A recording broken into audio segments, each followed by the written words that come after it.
बसवेश्वराय नमः।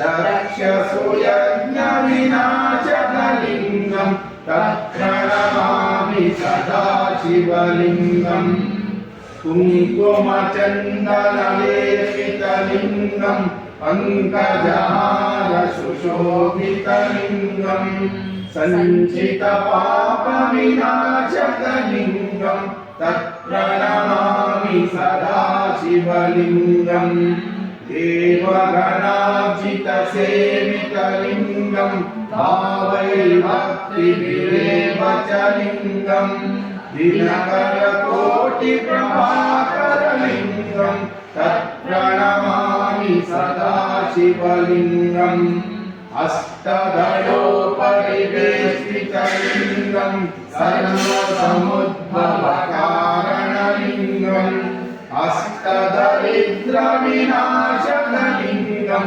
तत्प्रणमामि सदा शिवलिङ्गम् सुरगुरुसुरवनपूजितलिङ्गं सुरवनपुष्पसदार्चितलिङ्गं परमपदं परमात्मकलिङ्गं तत्प्रणमामि सदा शिवलिङ्गं तत्प्रणमामि सदा शिवलिङ्गम्।